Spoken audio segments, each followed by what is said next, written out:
Hey guys, welcome to the video. In this video we're installing our MaxxFan. Now you might be thinking, hey, we've already done this. Yes we have, we've installed our front fan. You can see that video up here. Although today we're installing our rear fan. Now the process is mostly the same, however it is slightly different as to where we install our adapter here. So let's get started. The difference between the front and the rear adapters is with the rear adapter you've got quite a bit of movement. The front adapter sits in only one spot, in exactly that spot, so you can't get it wrong. Here you can make a mistake. What I don't want to do is I don't want to be cutting into either of these two ribs. I want to leave them alone. They're structural. It's important that they stay as is. So what I have done is I've made some markings on the adapter here. You can't really see them, but on the center on both sides.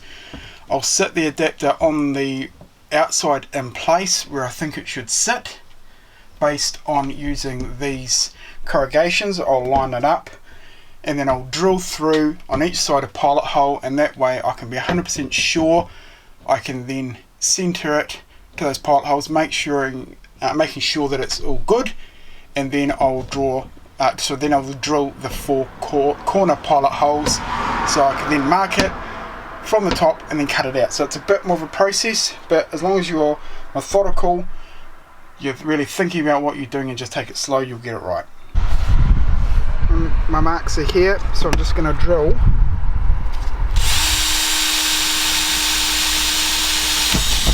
like so.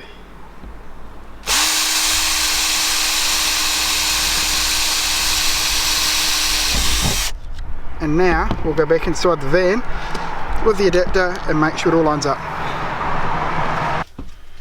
Right, so this is the bracket up, and if you can see very carefully, my holes are here and my marks are down here. So I have messed up my measurements, and this is exactly why we're doing this, because if I'd cut this all out, I would have been chewed into this rib here and I would have stuffed up big time. So back to the drawing board, checking my measurements, and then we'll go again.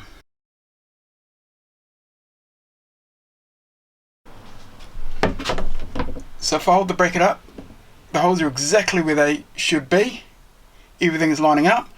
So now I can go back up on the roof, drill the four pilot holes in the corners, mark it all out, cut the hole out, and we can start fixing this adapter.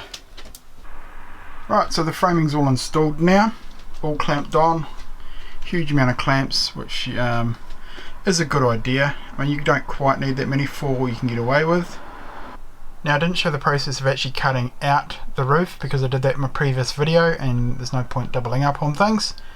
So this is all basically done, just waiting now a few hours, probably about another 12 hours for the sealant to dry. We did paint the edges here so they're not raw and exposed metal anymore. And we'll pick the video up when we start installing the rest of it. The next day after the sealant had dried, we went about mounting the base of the fan to the adapter. Now we ran into some problems here because the adapter that we had for the rear fan was much thicker than the front fan, as you can see here. As a result, the screws that are supplied with the fan weren't long enough and were only just going through into the timber on the inside of the van. This meant we had to use 38mm stainless steel screws to mount the base of the fan to the timber frame inside the van. Right, so that's the fan all installed. Now the framing around on this fan there's not as much timber as the previous fan, largely because I ran out of wood, and this is the perfect size wood, and it's quite expensive to get wood cut to this size. It's not something that's off the shelf.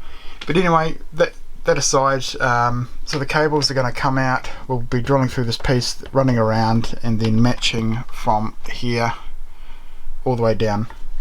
Now I didn't show you the full installation because, as I said earlier on, I've got another video that goes over the complete installation, but very happy with how it's turned out. Thanks for watching, I hope you enjoyed the video, and we'll see you next time.